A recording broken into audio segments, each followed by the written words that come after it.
Macy, POV. Wala pang practice ang lahat kaya hindi pwedeng yung sinasabi mo.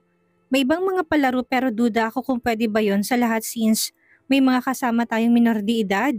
Because naman ni Sir Philip, no palaro at all. Hindi pa pwede sila Macy at Fantasia kaya tigil-tigilan nyo na yan. Kung ano man yung mga iniisip nyo. And kayong dalawa, tapos ng katigasan ng ulo, pasok sa loob ng bahay. Seryosong sabat naman ni Sir Lucio. Wala rin naman akong plano na magtagal, kaya naman willing naman ako sundin siya. Kaya lang ang tanong itong kapatid niya, kaya niya kayang kontrolin? Ewan ko lang. Wag muna, ito naman, nag-uumpisa pa lang tayo, aalis ka agad. Dito lang kayo Macy, magsiswimming lang naman tayo sa ilalim ng katerikan ng araw eh. Sabat naman ni Sir Raven. Nakapwesto na naman siya sa likuran ko kaya pasimple akong lumangoy patungo sa pinakagilid ng pool. Bala ko na rin kasi talagang umahon na. Medyo masakit ng sikat ng araw sa balat namin dahil tama si Sir Raven. Sobrang tirik na ng araw. 12:00 na yata ng tanghali at wala kong balak na sunugin ulit ang balat ko sa araw no. Sayang naman ang ilang bote ng whitening lotion na ginamit ko sa katawan ko. Kung hindi ko iingatan ang balat ko. Yun nga lang wala yatang balak na lubayan ako nitong si Sir Raven dahil muli na naman siyang sumunod sa akin. Hindi ko na tuloy malaman ang gagawin ko. Napatingin ako kay Ma'am Fantasia para sana humingi ng tulong pero gano'n na lang ang pagkadismaya ko nang makita ko na kausap niya na ang isa sa mga babaeng bisita. Hindi si Dayan kundi ang isa pa na girlfriend yata ni Sir Philip. Hey, iniiwasan mo ba ako? Gusto lang naman sana kitang maging friend eh. Narinig kong bigas na Sir Raven. Kaya wala sa sariling napatitig ako sa kanya.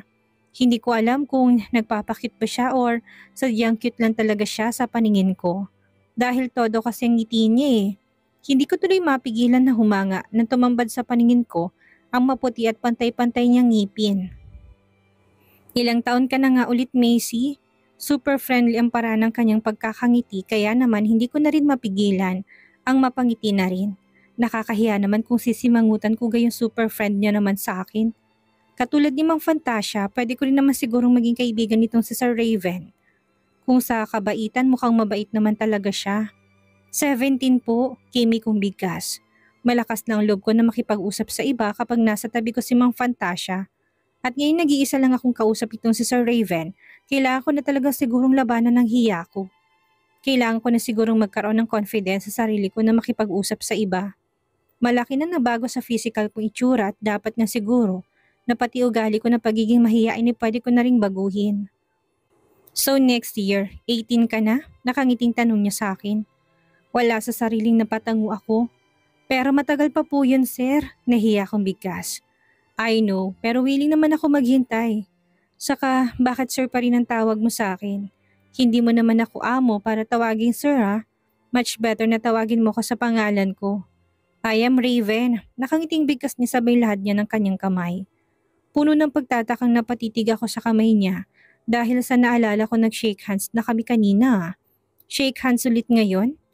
At saka ano kaya yung sabi niya na willing siyang maghintay? Maghintay ng alin? Ang labo nitong si Sir Raven.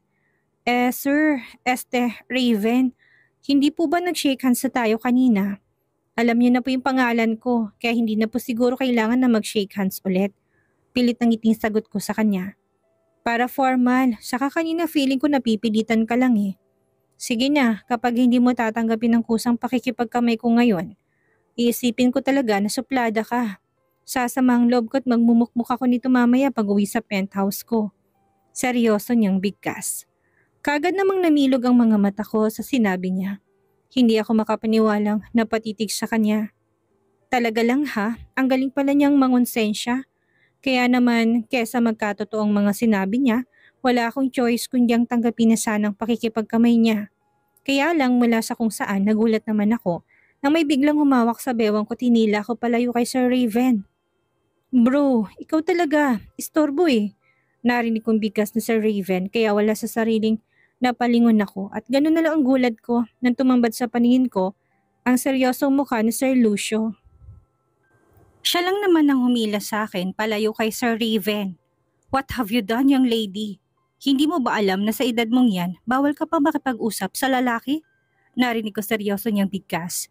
Dahil malaki ang swimming pool na ito, ramdam kong paghila niya palayo sa karamihan, kaya naman wala na ako nagawa pa kundi ang magpatianod na lang. Ramdam ko rin kasi ang higpit ng pagkakahawak niya. Sa bewang ko na para bang wala siyang balak na pakawalan ako. Habang palayo kami sa karamihan, hindi ko mapigilan na makaramdam ng takot. Nasa na ba kasi si Ma'am Fantasia? Wala ba siyang balak na ipagtanggol ako sa Kuya Lucio niya na hindi ko alam kung bakit parang nagagalit ngayon? Mabuti na lang talaga at nang tuluyan na kaming nakalayo sa karamihan. Kusa niya nang binitawan ng pagkakahawak niya sa bewang ko. Pasimpli akong dumistansya sa kanya habang pilit na iniisip ko ano nga bang nagawa kong kasalanan at bakit para siyang nagagalit sa akin ngayon. Sir, bakit po? Kinakabahan kong tanong kay Sir Lucio. Nang tuluyan niya na akong nailayo sa karamihan. Dumadagundong sa kaba ang puso ko at hindi ako makatingin ng diretso sa kanya. Sino nagsabi sa'yo na pwede kang makipag-usap kay Raven? Seryoso niyang tanong sa akin. Wala sa sariling napalunok ako ng sarili kong laway nang mapansin kong sobrang pula ng mukha niya. Hindi ko alam kung epekto lang ba ito ng sikat ng araw o sadyang marami na siyang nainom na alak. Wala po. Pero siya po yung sunod ng sunod sa akin eh. Gusto niya raw po kasi ako maging kaibigan. Kinakabahan ko sagot sa kanya. Napansin kong halos magdikit ng kilay niya. At pumayag ka naman. Seryoso niyang tanong sa akin. Po, ano pong pumayag? Nagtataka kong tanong sa kanya. Ang labo niya makipag-usap. Bakit ayaw niya pa kasi akong diretsahin? Ayaw niya ba akong maging kaibigan ng mga kaibigan niya? Dahil sa status ng buhay na meron ako ngayon? Ang saklap naman kung ganun. Hindi ko akalain na may pagkamata pobre din pala itong sa Sir Lucio. Pumayag na lalapit-lapitan niya at kausapin ka. Ano ba ang topic? Masungit niyang tanong sa akin. Hindi ko tuloy mapigilan na mapakagat na sarili kong labi. Wala sa sariling muli ako napasulyap sa kinaroroonan ni Ma'am Fantasia. At ganun na lang ang pagkadismaya ko nang mapansin ko na kausap niya pa rin ang girlfriend ni Sir Philip. Mukhang mag-isa ko yatang sasaluhin ang mainit na ulo ni Sir Lucio eh. Ang unfair, kung nagkulong na lang sana ako ng kwarto at nagbasa ng mga nobela sa phone ko. Hindi sana ito mangyayari eh. Hindi na sana ako pumayag na makisilip kanina nang yayain ako ni Mang Fantasia. Heto, mukhang mapapagalitan pa yata ako. Siya nga po kasi yung lapit ng lapit sa akin, sir. Saka wala naman po kami ginagawang masama. Tinanong niya lang naman po ako kung ilang taon na ako tapos gusto niya ulit makipag-shake hands sa akin. Dahil gusto niya daw po ako maging kaibigan. Mahina kong sabot sa bayo ko. Pigil ko na sarili ko na maiyak. Hindi ko maintindihan kung bakit ako lang ang kinakastigo niya. Ngayon gayong ang kapatid naman niya si Mang Fantasia ang matigas ang ulo. Kaya lang naman ako nandito sa pool dahil sa kapatid niya. Ano pong sinabi sa'yo ni Raven na yan? Seryosong tanong niya sa akin. Kagad naman ako umiling. Wala na po, yun lang. Mahina ko sagot sa kanya. Hindi naman nakaimik sa Sir Lucio. Pero kahit na hindi ko nakikita, alam kong nakatitik pa rin siya hanggang ngayon sa akin. Okay, fine. Sorry, hindi ko sinasadya. Hindi ko kasi talaga matanggap na may ibang kumakausap sa'yo eh. Seryosong tonong boses niya. Pero hindi na kagaya kanina na halatang galit. Sa pagkakataon na ito, medyo mahinaw na siya. Pero ako naman itong masama ng loob. Ayaw ko na nga mag-swimming. Total naman may kausap ng iba si Mang Fantasia. Aalis na lang ako. Babalik na lang siguro ko sa kwarto namin ni Manang Petra. Sorry din po sir, munti ko na pong nakalimutan kung saan ako pwedeng lumugar. Mahina ko ring sagot sa kanya. Sa pagkakataon na ito, tuluyan ang pumatak ang luha sa aking mga mata. Dahan-dahan akong tumalikod sa kanya at lumangoy patungo sa may hagdan. Para umahon na, wala na rin naman akong ibang pagpipilian kung hindi ang umalis na lang dahil ramdam ko na rin kasi kay Sir Lucio na hindi na ako welcome dito eh. Tsaka ayaw ko na rin na makita niya ang luha sa mga mata ko. Hey, saan ka pupunta? Hindi ko naman sinabi na umalis ka. Pinapaalalahan na lang naman kita na bawal ka makipag-usap kahit na kanino. Pero hindi ko naman sinabi na hindi ka pwede dito. Narinig kong bigkas niya kaya hindi ko mapigilan na mapasimangot. Pagkatapos niyang pasamain ang loob ko, sasabihin niya sa akin ito ngayon? Huwag na, ayaw ko na. Kahit na mahirap ako, marunong din ako magtampo no? Dahil nagtatampo at masama ang loob ko, mabilis na rin ako umahon. Ayaw ko nang papigil, hindi naman ako tanga para hindi makaramdam na ayaw ni Sir Lucio na makihalubilo ako sa mga bisita niya eh. Ang pakikipag-usap niya nga lang sa kaibigan niya si Sir Raven ay big deal na sa kanya. Talagang pinagsabihan niya pa ako. Sino kayang tangang hindi sasama ang loob? Macy, hindi naman kita pinapaalis ah. Narinig kong sambit ni Sir Lucio.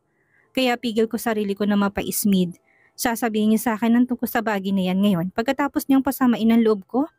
Saka sinamahan ko lang naman si Mang Fantasia kaya ako nandito eh. Babalik na po ako sa kwarto ko sir. Mahina kong sagot at tuluyan na nga akong umahon ng swimming pool. Kaya lang mukhang nasa mood talaga yata sa Sir Lucio na pagtripan ako ngayong araw. Dahil imbis na tigilan niya na ako, naramdaman ko din ang pag-ahon niya mula sa pool. Hindi ko na pinansin pat, hindi ko na din siya nilingon. At mabilis na humakbang paalis. Kung sama lang din naman ng loob ang makukuha ko sa paliligo ng pool, mabuti pang bumalik na ako sa kwarto at manahimik. Saka ang init kaya, wala akong balak na magsunog ng balat no? Stay, kakain ka pa hindi ba? Narinig kong sambit ni Sir Lucio. Kasunod noon ay naramdaman ko may pumatong na kung anong bagay sa balikat ko. Napahinto ako sa paghakbang at wala sa sariling napalingon sa kanya. Napansin ko rin siya na siya palang naglagay ng towel sa balikat ko kaya pigil ko mapasimangot. Hindi naman ako naka-swimsuit para ibalabal niya sa akin ang tuwalyang ito. Nakasuot ako ng maluwang na t-shirt na kulay maroon at maong shorts kaya ang OA nitong si Sir Lucio. Si Melissa nga kanina hindi niya binigyan ng towel. Gayong kung tutuusin wala nang halos may tagong babaeng yun. Kulang na lang magubad at hindi niya man lang nagawang takpan ng katawan. Samantalang ako, disente naman ang kasuotan ko pero nagawa niya akong bigyan ng towel. Siguro. Dahil ayaw niya akong lamigin. Kaya ginawa niya to. Okay din naman pala si Sir Lucio. Noon pa man, talaga nga palang mabait to sa akin. Lalo na kung health ang pag-uusapan. Ayaw mo nang maligo? Pwede namang doon ka na lang sa table. Kumain ka muna. Nakangiting bigkas niya. Ngayon ko lang din napagtanto na kay bilis magbago ng ugali niya. Kalmado na kaya lang hindi naman din ako makatingin ng diretso sa kanya. Kailangan ba talagang ganitong mga suot nila habang naliligo sa pool? Tanging shorts lang at walang damit na pang itaas? Tumutulo pang tubig mula sa kanyang buhok patungo sa kanyang katawan. Aminado ako may karapatan din naman talaga itong si Sir na wag magdamit para i-display ang kanyang magandang katawan. Kaya siguro patay na patay sa kanya si Melissa. Dahil abs pa lang perfect na. Hey, anong ginagawa mo? Bakit ganyan ka makatitig? Nakataas ang kabilang sulok ng labi niya na tanong sa akin. Kaagad tuloy na milog ang mga mata ko sa gulat at kaagad na nag-iwas ang tingin sa kanya. Nakakahiya. Sabi ko hindi ako tititig sa kanya pero bakit hindi ko makontrol ang sarili ko? Naisip ko lang po. Bakit niyo ako binibigyan ng towel? Mas kailangan niya yata to Bigkas ko takmang tatanggalin ko na sana sa balikat kong towel nang bigla siyang magsalita. Para hindi ka lamigin. Ako kasi sanay na sa ganito dahil palagi akong laman nitong pool. Halika na, sa table tayo. Sabayan mo kong kumain. Hayaan mo yan si Fantasiang magutuman. Nakangiti niyang bigkas at nagulat na lang ako nang bigla niya akong hawakan sa aking kamay at hinila patungo sa mesa. Wala sa sariling nagpatianod ako, lalo na't alam kong hindi talaga ako nito titigilan ni Sir Lucio. Sit down. Anong gusto mong kainin? Nakangiti niyang tanong sa akin sabay pinaghilan niya pa talaga ako ng aking mauupuan. Nagtataka man sa biglang pagbabago ng ugali niya, wala na rin akong choice kundi ang makiayon sa takbo ng kapalaran.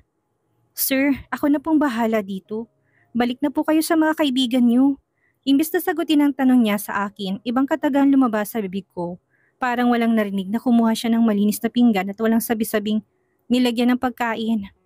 Baka hinahanap ka na po nila sir. Ako na pong bahala dito. Muli kong sambit at wala sa sarili na patigil sa gawin ng pool. Kung saan napansin kong muli na naman silang nagkakasayahan. Mula sa kinaupuan ko, dinig na dinig kong malakas nilang tawanan. Sa pagkain ng tingin at hindi kung saan-saan ni young lady, narinig ko namang sambit ni Sir Lucio kaya wala sa sariling napaayos ako ng upo. Pambihira. May bago na bang batas ngayon na bawal manood sa mga taong naliligo sa pool? Sir, ang dami po. Baka hindi ko to maubos. Imbis na pansinin ang paninita niya sa akin, tinuon ko na lang ang pansin sa pagkain na inilagay niya. Sa pinggan ko't hindi ko mapigilang makaramdam ng pagkadismaya nang mapansin kong sobrang dami. Ako pa naman yung tao na ayaw magsayang ng pagkain. Oo, dati, sabik ako sa mga masasarap na pagkain dahil nga halos hindi ako makakain noon sa probinsya namin pero iba na ngayon. Marunong na rin ako mag-diet para i-maintain ang katawan ko kaya nga kahit nagaano pa kasarap ang mga pagkain na nasa harapan ko nitong mga nakaraang buwan, pinipigilan ko sarili ko na kumain ng marami. Baka kasi tumaba ako Hindi ko naman sinabi sa'yo na ubusin mo yan eh. Kainin mo lang kung anong kaya mo. Bigkas niya sabay napon sa isang bote ng alak at nagsalin sa kopita. Hindi na ako nakaimik bagkos. Tinuon ko na lang ang buo kong atensyon sa pagkain. Medyo gutom na rin naman kasi ako eh. May mga binalatan akong hipon kanina bago kami tumalon sa pool ni Mang Fantasia. Pero hindi ko na makita kung nasan na. Baka may kumain na. Nakausap ko si Mommy. Ayaw mo daw tanggapin ang suggestion niya na mag-aral ka. Maya-maya seryosong tanong niya sa akin. Wala rin naman po kasi akong balak magtrabaho sa iba, sir. Kaya hindi ko na siguro kailangan mag-aral. May hinang sagot ko sa kanya. Tsk, bakit? Ano bang trabahong naiisip mo at bakit nasabi mo na hindi mo na kailangan mag-aral? Seryoso niyang tanong. Dito lang po. Sa susunod na taon, pwede na po ako maging full-time worker dito sa bahay niyo. Nakangiting sagot ko. Bakit? Wala ka na bang ibang pangarap maliban sa pagiging full-time worker dito sa bahay? Muling tanong niya sabay tungga sa laman ng alak na nasa baso niya. Inubos niya yon at muling nagsali ng isa pa. Wala na. Masaya na ako dito sa bahay niyo. Nakangiti kong sagot. Napansin ko na tigilan to at matima kong tinitigan. Tsk. Hindi ka rin naman dito titira pagdating ng araw. Kaya paano mo nasasabing masaya ka dito? Seryoso niyang sagot. Natigilan naman ako. Hindi na ako titira dito. Bakit? Talaga po bang ayaw niyo sa akin? Ayaw niyo pong dito ako magtrabaho? Malungkot kong tanong sa kanya. Hindi yan ang ibig kong sabihin. I mean, paano kung mag-asawa ka na? Wala kang choice kung hindi ang umalis dito. At sumama sa asawa mo, hindi ba? Seryosong tanong niya habang titig na titig sa basong may lamang alak. Hindi ko naman mapigilan na mapasimangot. Medyo kinabahan ako kanina. Akala ko kasi ayaw niya sa akin na dito ako magtrabaho eh. Iba pala ang gusto niya ipakahulugan. Wala naman po akong balak na mag-asawa, sir eh. Mahina kong sagot sa kanya. At muli itinoon ng buong pansin sa aking kinakain. Hindi na rin naman siya sumagot pa na labis kong ipinagpasalamat. Mabuti na rin ang nananahimik siya. Yun nga lang, nang muli ako mapasulyap sa kanya, napansin kong halos maubos niya ng laman ng isang bote ng alak na iniinom niya. Namumula na rin ang kanyang mga mata habang nakatitig sa kawalan na akala mo'y may malalim na iniisip. Sir, pwede na po ba akong pumasok sa loob ng kwarto ko? Medyo nilalamig na po kasi ako at gusto ko na magbanlaw. Nagalangan kong bigkas kaya muli siyang napatitig sa akin. Hinahanda ko na sarili ko sa posible niyang sabihin. Pero na mapansin ko na dahan-dahan na siyang tumango kaagad na rin naman akong nakahinga ng maluwag. Sure, are you sure na busog ka na? Seryoso niyang tanong. Kaagad naman akong tumango. Kung ganun, halika na. Ihatid na kita. Seryoso niyang bigkas sabay tayo. Naku, wag na po sir. Ayos na po ako. Baka po kasi hanapin kayo ng mga kaibigan eh. Pilit ang ngiti kong bigkas at mabilis na tumayo. No, it's okay. Huwag kang mag-alala. Hindi nila ako hahanapin. At saka, parang wala na rin ako sa mood. Let's go. Nakangiting bigkas niya. Wala na akong nagawa pa kundi ang tumango na lang. Bahala na nga siya. Siya itong amo at siyang nakakaalam sa lahat. Dito na tayo dumaan, Macy. Narinig kong sambit ni Sir Lucio na akmang tatahakin ko na sana ang pinakamalapit na way pabalik ng servants' quarter. Matatagpuan yun sa pinakalikod at dulong bahagi ng bahay at kailangan pang dumaan ng garden bago makarating doon. Bakit dyan po? Medyo malayo po dyan, sir. Nagtataka kong sagot sa kanya. Sure ako na kapag mga ganitong oras, nagpapahinga ng karamihan. Alauna na kasi ng hapon at oras na ng siesta ng lahat ng mga kasambahay. Para maiba naman, saka bakit ang dami mong tanong? Ako ang amo hindi ba, kaya alam kong ginagawa ko. Nagtataka naman kaagad ako napasunod sa kanya. Siguro lasing nitong si Sir Lucio, kaya parang wala na siya sa kanyang sarili. Kung alin ang mahirap na daanan, doon niya gustong dumaan. Eh di pagbigyan, hindi na nga ako nakapagpaalam pa kay Mang Fantasia. Mukhang nag-e-enjoy na rin naman siya kaya ayos na din. Magpapaliwanag na lang ako sa kanya kung bakit nauna akong umalis sa kanya. Ang likod na bahagi ng bahay ng mga Del Chavez ay nahahati sa dalawa. Ang kalahating bahay ay naging parking area ng iba't ibang klase ng sasakyan at ang kabila naman ay sinakop ng garden. Yun nga lang, hindi ko alam kung ano pa nga bang balak gawin nitong si Sir Lucio dahil mukha siyang lutang habang naglalakad. Hindi ko tuloy malaman kung susundan ko pa ba siya o kailangan ko nang lumihis ng daan para makarating na sa servants' quarter. Para kasing may ibang lakad pa si Sir Lucio eh. Hindi ko alam kung pinapatagal niya lang ang lahat-lahat pero wala akong balak na matuyuan ang damit sa aking katawan. Sir, saan po ba tayo pupunta? Hindi ko matiis na tanong sa kanya. Kung bakit naman kasi ang lawak pa ng lupaing nasa likod ng bahay nila. Kapag nakatambay kaming dalawa dito ni Mang Fantasia, feeling ko nga wala ako sa Metro Manila eh. Iba kasi ang itsura ng likod ng bahay nila kumpara sa harapan. Sa kwarto, saan pa ba? Seryoso niyang sagot sa akin, sabihin to sa paghakbang. Napahinto na rin ako at ganun na lang ang panlalaki ng mga mata ko nang mapansin ko na isa pala yung secret door. Yes, may secret door ang pinakalikod ng pintuan ng bahay na ito. Hindi lang halata dahil kakulay nito ang wall. Sir, saan papunta yan? Nagtataka kong tanong sa kanya. Basement. Parang wala lang nabigkas niya. Diyan po ba kayo pupunta? Kung ganun tutuloy na ako sa servant's quarter. Sagot ko naman sabay atras. Wala akong balak na samahan siya sa loob, no? Natatakot ako. Ang alam ko kasi kapag basement, tambakan ng mga sirang gamit ang purpose. Ano naman ang gagawin namin sa basement ko sakali? Baka mamaya bigla na lang ako ikulong ni Sir Lucio dun eh. Mukhang lasing pa naman siya at hindi niya alam ang ginagawa niya.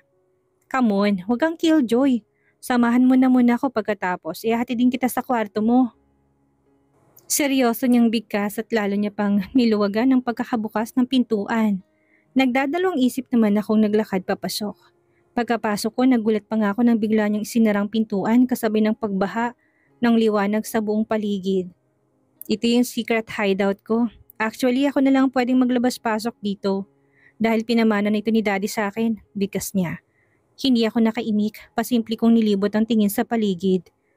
Hindi ko pa nga mapigilan na makaramdam ng kaba nang mapansin ko na wala naman akong nakikita. Kung hindi hagdan pababa, maaari nga na sinasabi niyang basement. Let's go, huwag kang mag-alala, sandali lang tayo dito. Muling bigas niya at nagpatiuna na siyang humakbang pababa. Wala sa sariling napayakap ako sa aking sarili. Nang maramdaman ng aking balat ang lamig na kung hindi ako maaaring magkamali, ay galing sa buga ng aircon. Oo, sobrang liwanag ng paligid dahil sa ilaw pero hindi ko pa rin maiwasang makaramdam ng takot. Pababa kasi ng hagdan ang tinatahak namin so ibig sabihin nasa ilalim na kami ng lupa. Paano na lang kung biglang lumindol at matabunan kami? Heist, parang gusto ko na tuloy pagsisihan kung bakit pa ako sumama sa kanya. Here we are. Mahina niyang sambit na makarating kami sa pinakadulong hagdan. May isa pang pintuan na tahimik ko lang siyang pinagmamasdan. Habang dahan-dahan niyang binubuksan iyon at hindi ko mapigilan na mapasinghap, nang tumambad sa paningin ko ang isang maayos na silid. Hindi silid ko, hindi para bang isa pang bahay? Pagkapasok ni Sir Lucio sa loob, kaagad ako napasunod sa kanya at hindi ko mapigilan ng mapatutop sa aking bibig nang tumambad sa akin ang isang napakagandang ayos ng buong paligid. Para akong nasa isang magarang hotel. May mahabang sofa at carpeted ang buong paligid. Sir, hindi naman yata to basement eh. Sang bahagi po ba ng bahay to? Nagtataka kong tanong sa kanya. Huwag mo nang tanongin, pwede mong gamitin ang banyo kung gusto mong magbanlaw. Kompleto yun at lahat ng mga gamit na makikita mo pwede mong gamitin. Nakangiti niyang sagot sa akin na para bang wala nang naupo sa sofa. Parang gusto ko pang manghinayang dahil alam kong basa siya. At baka masira ang foam ng sofa pero sino ba naman ako para pigilan siya, hindi ba? Naku, balik na lang po ako sa servant's quarter, sir. Doon na lang po ako magbabanlaw. Nakangiti kong bigkas. Hinawakan kong doorknob ng pintuan at ganun na lang ang pagtataka ko. Nang mapansin kong nakalak na ito. Hindi mo mabubuksan yan ng basta-basta at hindi ka makakalabas sa silid na ito hanggat hindi ko sinasabi. Kaya kung ako sa'yo, pumasok ka na ng banyo para mapalitan niyang basa mong damit. Seryoso niyang bigkas sabay dampot sa isang bottled water na nakapatong sa isang lamisita. Po?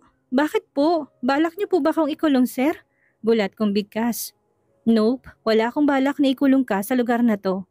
Kung susundin mong nais ko. Now go to the bathroom at magbanlaw ka. Seryoso niyang bigkas habang matiim na nakatitig sa akin. Hindi ko naman mapigilan ang makaramdam ng takot. Ngayon ko lang siya nakitang ganito kaseryoso eh. Saka, bakit parang nakakatakot siya kung tumitig ngayon?